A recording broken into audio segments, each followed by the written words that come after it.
हाय।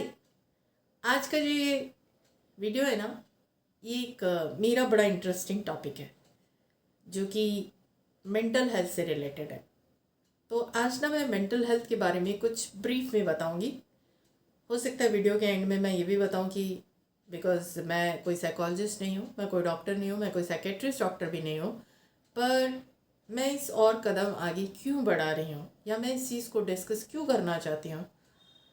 हो सकता है इस वीडियो के एंड में मैं बताऊं अगर ये वीडियो ज़्यादा लंबा ना हो, बट इससे रिलेटेड मेरे और वीडियोस आते रहेंगे क्योंकि मैं ऑलरेडी मेडिटेशन के ऊपर जो मैं खुद कर रही हूँ वीडियोस बनाती रहती हूँ और आगे भी बनाती रहूँगी।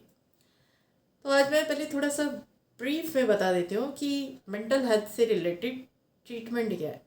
एक होते हैं साइकेट्रिस्ट डॉक्टर और दूसरे होते हैं साइकोलॉजिस्ट।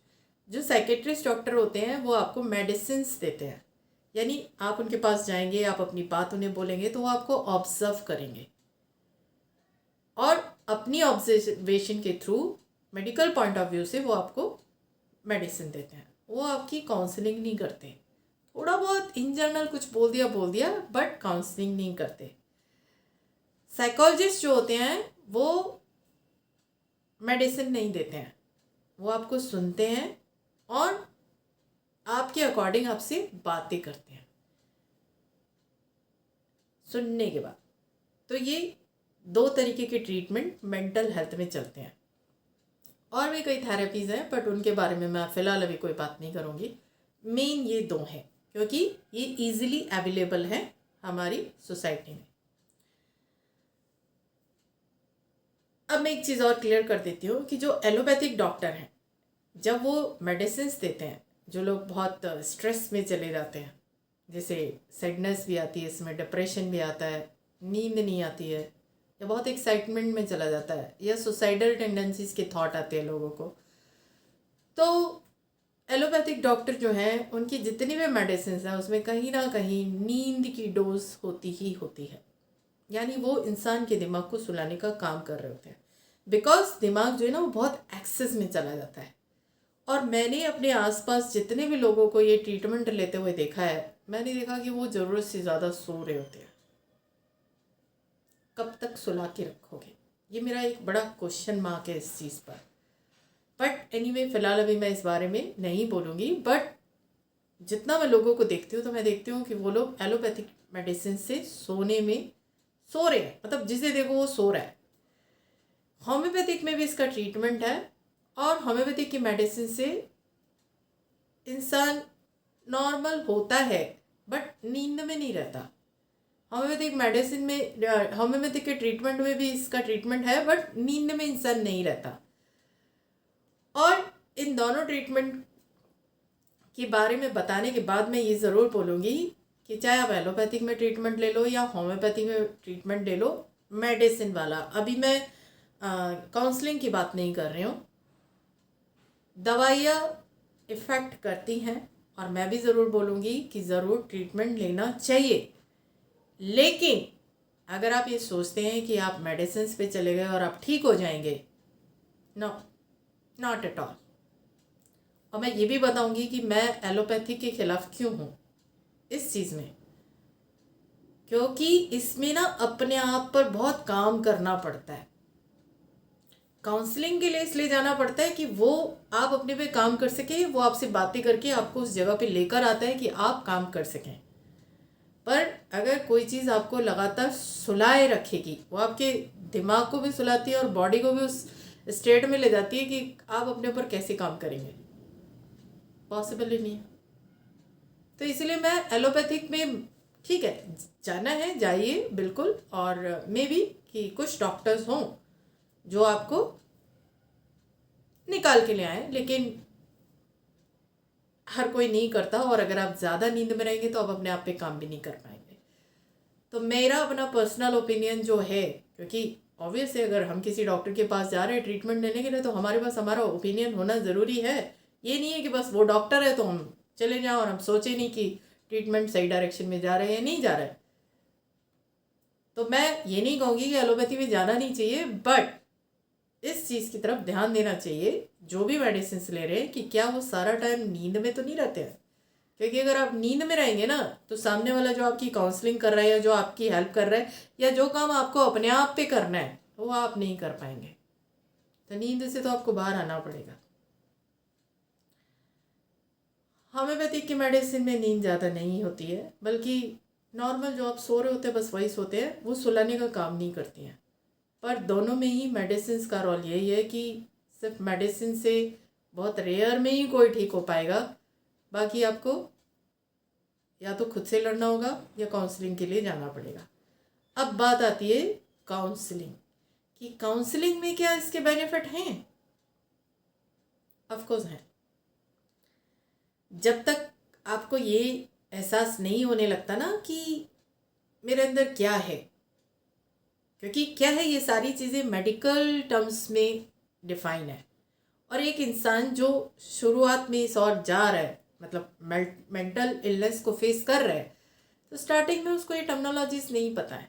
तो उसको जब जानना है कि क्या है, कैसे वर्क करता है, ब्रेन के फंक्शंस में कहाँ एबनॉर्मलिटी आई है, किस लिए ये सब कुछ हो रहा है, तो ऑफकोर्स ये सब चीज़ें आपको एक डॉक्टर ही बता सकता है। तो मैं हमेशा कहूँगी कि जो अफोर्ड कर सकते हैं वो साइकेट्रिस्ट डॉक्टर के पास भी ज़रूर जाएं, और वो एक साइकोलॉजिस्ट के पास भी ज़रूर जाए, ताकि वो आपको बता सके कि एक्चुअल में सिचुएशन क्या है।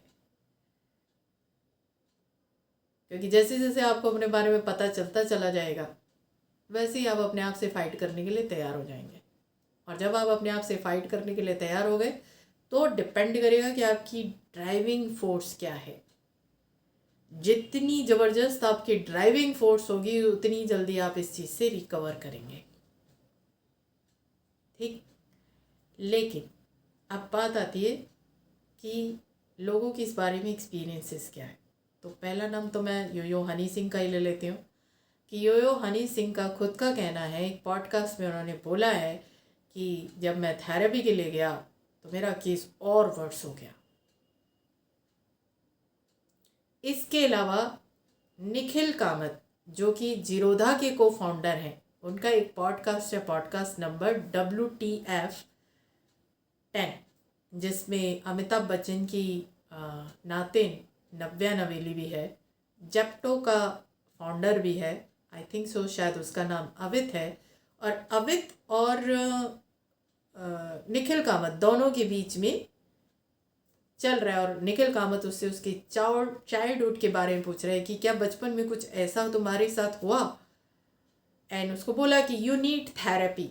बट जब निखिल कामत उसको ये बताता है कि यू नीड थेरेपी, तो सारे के सारे बोलते हैं, जितने भी लोग वहाँ बैठे हैं, कि आपको इसका थेरेपिस्ट बनना चाहिए, आप सबसे अच्छी काउंसलिंग करेंगे।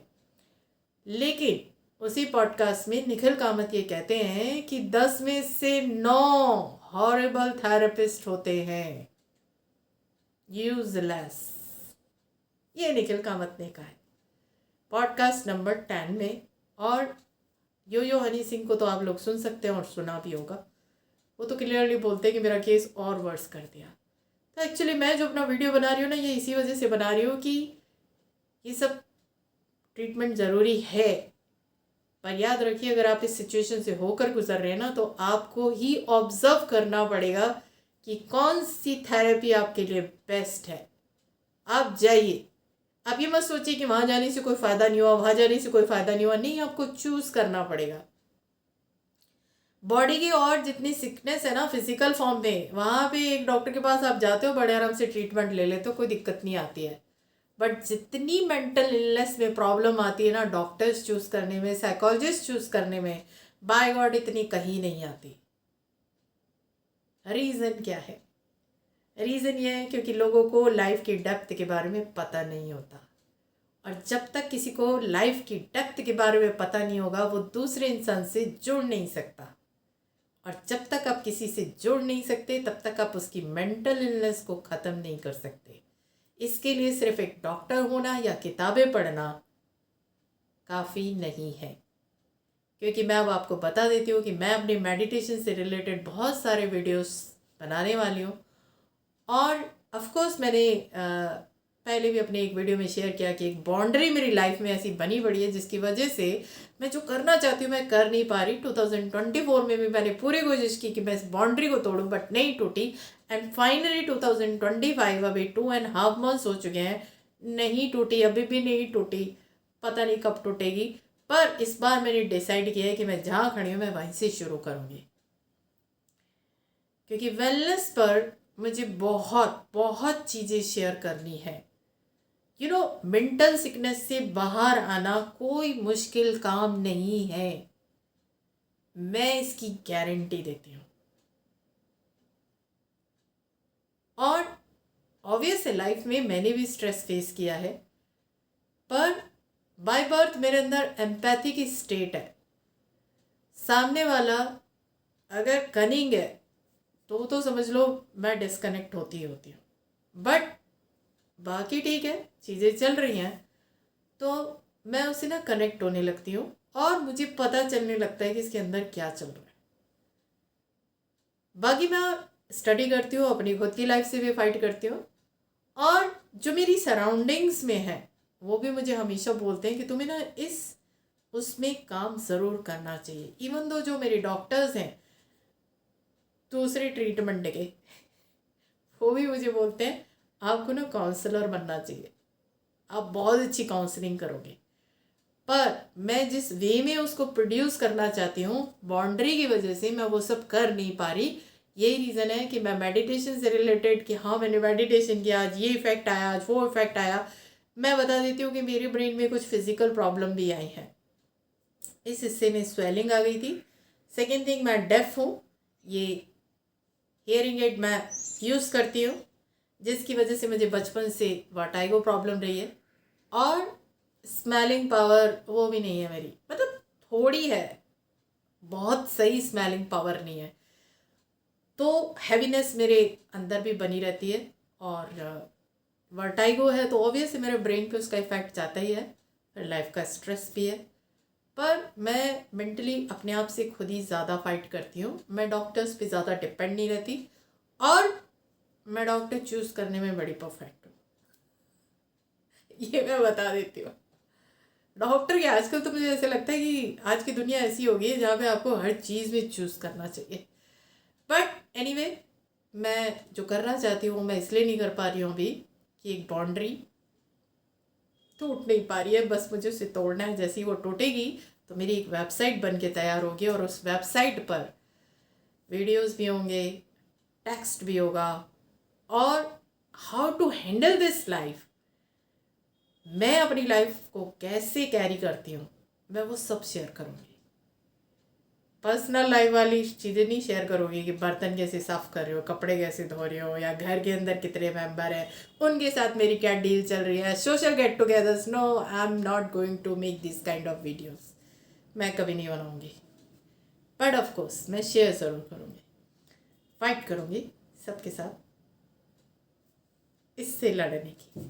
ठीक है, तो आज के लिए बस इतना ही। Thank you so much.